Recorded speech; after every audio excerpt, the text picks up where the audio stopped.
Hello student, good morning. आज इस video में प्राकृतिक पर्यावरण और संसाधन पढ़ेंगे। पर्यावरण और प्राकृतिक संसाधन यूनिट 4 का लेसन 2 है। लेसन 1 आप पढ़ चुके हैं, जो है नियोजन और विकास नीति आयोग था, वो लेसन आप पढ़ चुके हैं। आज इस वीडियो में हम पढ़ेंगे पर्यावरण और प्राकृतिक संसाधन, एनवायरनमेंट एंड नेचर रिसोर्स, ये पढ़ेंगे। तो ध्यान से देखें, इस वीडियो को समझने का प्रयास करें। तो शुरू करते हैं आज का ये मज़ेदार वीडियो, जो है पर्यावरण और प्राकृतिक संसाधन। देखो ऊपर ये जो लिखा है, माता भूमि है, पुत्रोस्मि पृथ्व्या, यानी कि पृथ्वी हमारी माता है और हम सब उसके पुत्र हैं। मानवीय जीवन के प्रारंभ से ही मनुष्य और पर्यावरण में आपसी संबंध बना हुआ है। मनुष्य का जीवन प्रकृति पर निर्भर करता है, अतः उसके अस्तित्व के लिए प्राकृतिक परिवेश अनिवार्य है। भारतीय संस्कृति में प्रकृति को माँ कहा गया है। पृथ्वी माता के रूप में संपूर्ण ब्रह्मांड के जीवों का पालन पोषण करती है, अतः इसका संरक्षण करना हमारा नैतिक कर्तव्य है। भारतीय समाज में आदिकाल से पर्यावरण संरक्षण की भूमिका निभाता रहा है। जैन धर्म में अहिंसा को परम धर्म मानते हुए जीव संरक्षण को महत्व बताया गया है। राजस्थान के विश्नोई संप्रदाय में 20 धन 9 यानी कि 20 नोई 29 सूत्रों को मानते हैं। ये सूत्र प्रकृति संरक्षण हेतु बहुमूल्य नियम है। 21 सितंबर 1730 में लोगों ने अमृता देवी के नेतृत्व में खेजड़ी ग्राम में खेजड़ी वृक्षों की रक्षा के लिए अपने प्राणों की आहुति देते हुए कहा था कि सिर साठे रूख रहे तो सस्तो जान, यानी कि हमारे सिर के बदले अगर वृक्षों की रक्षा होती है तो भी हमें इसके लिए तैयार होना चाहिए। तो ये था प्रकृति को लेकर कुछ लोगों के दिए गए बलिदान के बारे में आपने इस वीडियो में जाना। तो अब बात करते हैं पर्यावरण संरक्षण की आवश्यकता। The need to environment conservations, यानी कि पर्यावरण की आवश्यकता क्यों है। वर्तमान में मनुष्य प्रकृति की ओर उन्मुख है। यह प्रतिदिन वैज्ञानिक और प्रौद्योगिकी क्षेत्र में उन्नति कर विकास की ओर बढ़ता जा रहा है। दूसरी ओर यही विकास की गति हमारे लिए कष्टदायी सिद्ध हो रही है।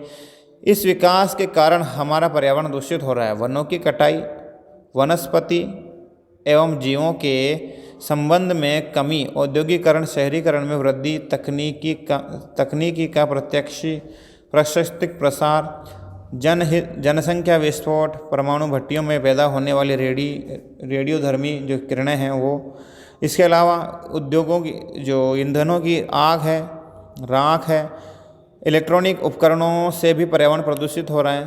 प्रकृति के दोहन के कारण जो परिस्थितियाँ उत्पन्न हो रही है, उसमें प्रकृति कब तक मनुष्य के साथ दे पाएगी, ये अनुमान लगाना कठिन है। धरती का तापमान निरंतर बढ़ने से ग्लोबल वार्मिंग आज विश्व की सबसे बड़ी समस्या है और विश्व के लिए ये एक गंभीर चुनौती का विषय है। एक और जहां दुनिया की आबादी बढ़ रही है, दूसरी ओर आबादी बढ़ने से कृषि योग्य भूमि न केवल क्षेत्रफल कम होता जा रहा है, बल्कि मृदा की उर्वरता भी समाप्त होती जा रही है। पशुओं हेतु चारागाहों की कमी से दूध उत्पादन प्रभावित हो रहा है। कृषि उत्पादन में कमी से बढ़ती जनसंख्या को खाद्यान्न उपलब्ध कराना सभी देशों के लिए एक चुनौती का कार्य है। संयुक्त राष्ट्र संघ की रिपोर्ट 2016 के अनुसार विकासशील देशों में लगभग 1 अरब 30 करोड़ जनता को स्वच्छ जल उपलब्ध नहीं होगा। 2016 की रिपोर्ट के अनुसार 2016 में जो यूएनओ ने अपनी रिपोर्ट पेश की थी, उस रिपोर्ट के अनुसार उन्होंने बताया था कि विकासशील जो देश हैं, उन देशों में 1 करोड़ 20 लाख लोगों को पेयजल पानी से जूझना पड़ेगा, उनको पानी नहीं मिलेगा। यहाँ तो 2 अरब 60 करोड़ आबादी साफ पानी से वंचित रहने के कारण 30 लाख से लोग अधिक बच्चे मौत के शिकार हो जाते हैं। विश्व में 97% जल महासागरों और समुद्रों में खारे पानी के रूप में विद्यमान है, तो दैनिक आवश्यकताओं की पूर्ति के लिए अनुपयुक्त है।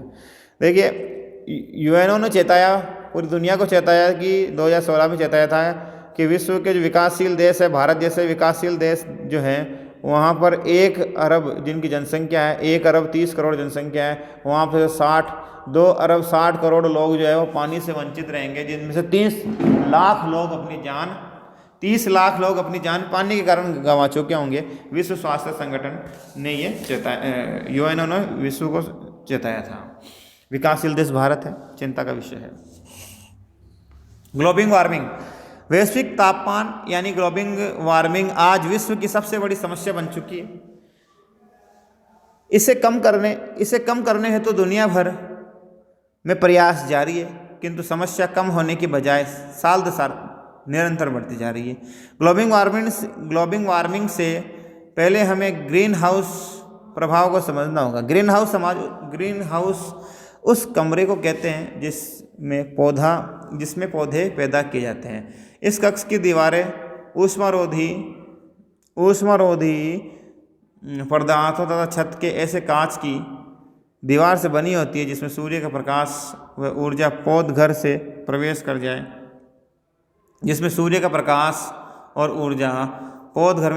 जाए, किंतु ऊष्मा बाहर नहीं निकले।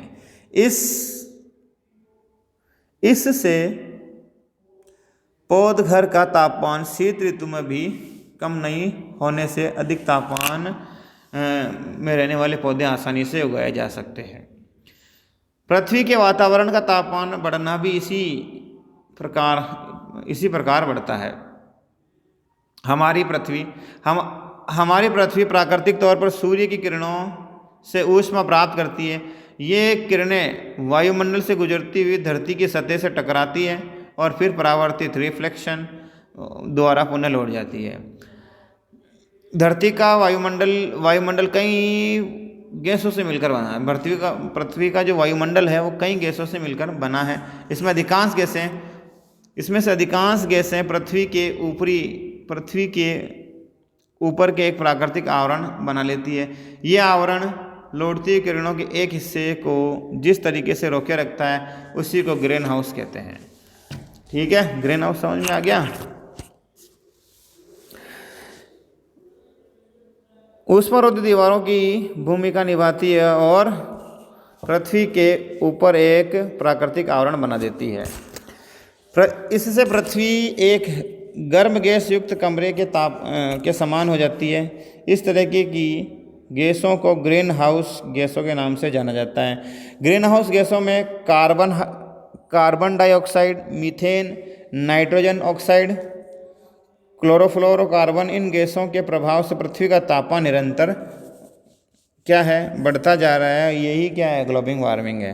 ग्लोबल वार्मिंग के कारण क्या है इन केसेस ऑफ ग्लोबल वार्मिंग के कारण क्या है। ग्लोबल वार्मिंग के लिए सबसे जिम्मेदार तो मनुष्य ही है, उसकी गतिविधियां हैं।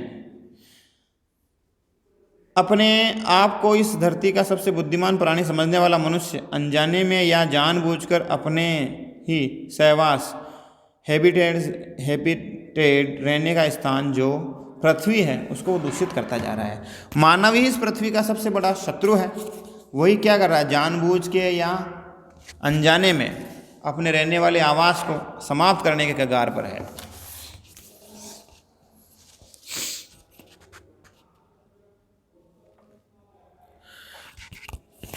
मनुष्य जनित इन गतिविधियों से carbon dioxide, methane, nitrogen oxide इत्यादि ग्रीन हाउस गैसों की मात्रा में बढ़ोतरी हो रही है, जिससे इन गैसों का आवरण घना होता जा रहा है। यही कारण है कि सूर्य की परावर्तित किरणों को रोक रहा है, जिससे पृथ्वी का तापमान में वृद्धि हो रही है। वाहनों, हवाई जहाज़ों, बिजली बनाने वाले संयंत्र, उद्योगों इत्यादि के अंधाधुंध होने वाली गैसीय विसर्जन की वजह से कार्बन डाइऑक्साइड में वृद्धि होती जा रही है। जंगलों का बड़ी संख्या में विनाश इसका दूसरा कारण है। जंगल कार्बन डाइऑक्साइड की मात्रा को प्राकृतिक रूप से नियंत्रित करते हैं, लेकिन इनकी बेहताशा कटाई से प्राकृतिक नियंत्रण भी आज क्या है, हमारे हाथों से छूटता जा रहा है। इस धरती के ऊपर बने प्राकृतिक आवरण ओजोन परत को नष्ट करने का काम करती है। ओजोन परत सूर्य से निकलने वाली घातक पराबैंगनी किरणों को धरती पर आने से रोकती है। वैज्ञानिकों का कहना है कि इस ओजोन परत में एक बड़ा छिद्र होल हो चुका है जिससे पराबैंगनी किरणें पृथ्वी तक सीधे पहुंचती है और इस तरीके से उसे लगातार गर्म बना देती है। यह तापमान का नतीजा है जिससे विकसित और अविकसित देश में हर जगह बिजली की ज़रूरत बढ़ती जा रही है। बिजली के उत्पादन के लिए जीवाश्म ईंधन का इस्तेमाल करना बड़ी चुनौती का विषय बना हुआ है, जो ग्रीन हाउस गैसों के प्रभाव से बढ़ता जा रहा है। इसका नतीजा ग्लोबल वार्मिंग के हमारे सामने आता है। ग्लोबल वार्मिंग क्या है, इसको आगे और समझते हैं। ग्लोबल वार्मिंग के प्रभाव क्या है? ग्लोबल वार्मिंग के प्रभाव किस प्रकार से ग्लोबल वार्मिंग हमारे और हमारे जीवन को प्रभावित करती है। ग्लोबल वार्मिंग के कारण किस प्रकार से पर्यावरण दूषित हो रहा है और किस प्रकार से ये हमारे लिए हानिकारक है। पर्यावरण का बढ़ता तापमान, पहला क्या है? पर्यावरण का बढ़ता तापमान। पिछले 10 सालों में धरती के औसत तापमान में 0.3 डिग्री से 0.6 डिग्री सेल्सियस के तापमान की बढ़ोतरी दर्ज की गई है। आकांक्षा जताई जा रही है कि आने वाले समय में ग्लोबल वार्मिंग से और ये तापमान और बढ़ेगा। 1895 के बाद साल 2012 को सबसे गर्म साल का दर्जा दिया गया है। 1895 के बाद 2012 को सबसे गर्म साल का दर्जा दिया गया है। सबसे गर्म साल पहले 1895 ईस्वी में आया था और अब 2012 को विश्व का अब तक का सबसे गर्म साल बताया गया है। समुद्री सतह में बढ़ोतरी, ग्लोबल वार्मिंग से पृथ्वी का तापमान बढ़ रहा है। इससे ग्लेशियर पर जमा बर्फ पिघल रहा है। कई स्थानों पर तो यह प्रक्रिया शुरू भी हो चुकी है। ग्लेशियरों की जो बर्फ है कि बर्फ से पिघलने से समुद्रों में पानी का स्तर बढ़ जाएगा, जिससे साल दर साल इनकी सतहों में बढ़ोतरी होगी। समुद्रों की सतह बढ़ने से प्राकृतिक तटों का कटाव शुरू हो जाएगा, जिससे इनका एक बड़ा हिस्सा पानी में डूब जाएगा। इस प्रकार तटीय इलाकों में रहने वाले अधिकांश लोग बेघर हो जाएंगे।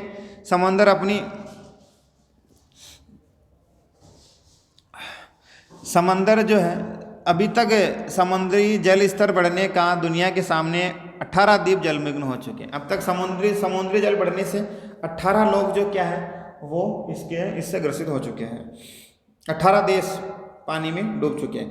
भारत में 54 द्वीपों के समूह सुंदरवन अब पर खतरा मंडरा रहा है। सुंदरवन जो है उस पर भी अब खतरा मंडरा रहा है, क्योंकि वो भी पानी में धीरे धीरे जलमग्न होता जा रहा है। ऑकलैंड न्यूजीलैंड 10 लाख की आबादी वाला किरबाती द्वीप भी अब संकट में है। भारत के असम ब्रह्मपुत्र नदियों के बीच में स्थित दुनिया का सबसे बड़ा द्वीप समूह माजुली बाढ़ के कारण खतरे के निशान पर है।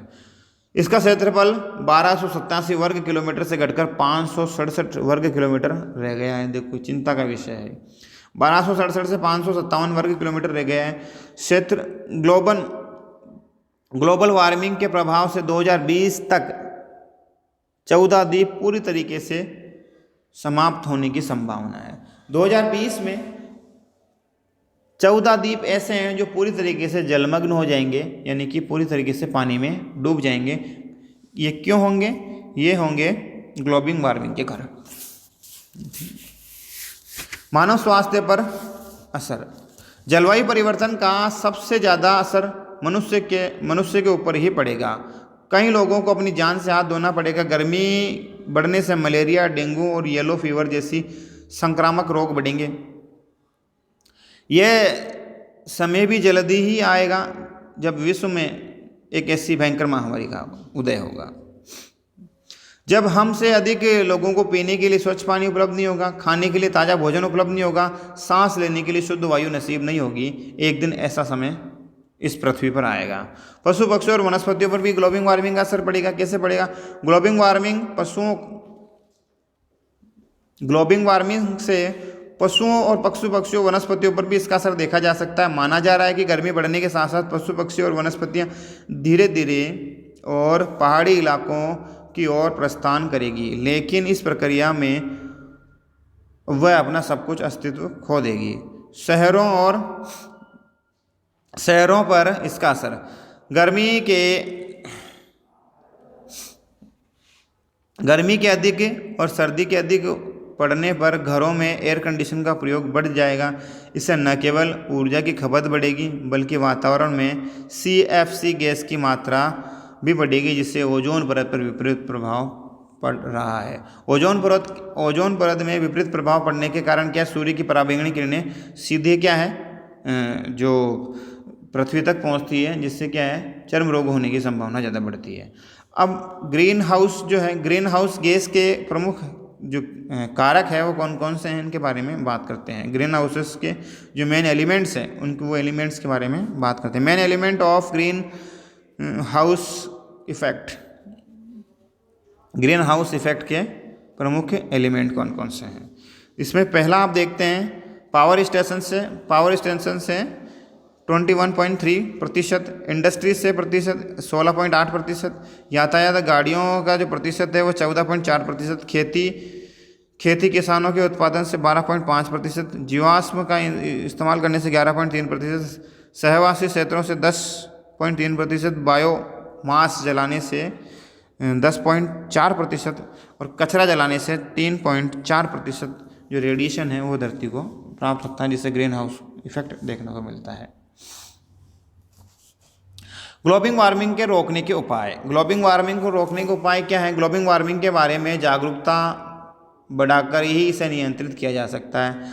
और वे कौन कौन से बिंदु हैं जिनके माध्यम से ग्लोबल वार्मिंग को रोका जा सकता है, जिसमें पहला ये जरूरी है कि हम अपने आसपास का पर्यावरण हरा भरा रखें, कार्बनिक ईंधन के प्रयोग में कमी ले आ जाए, कार्बन युक्त ऊर्जा संसाधन जैसे सूर्य, वायु, नाभिकीय ऊर्जा संसाधनों के प्रयोग को प्रोत्साहन दिया जाए, वन क्षेत्रों की कटाई पर रोक लगाने के समुचित प्रयोग किया जाए।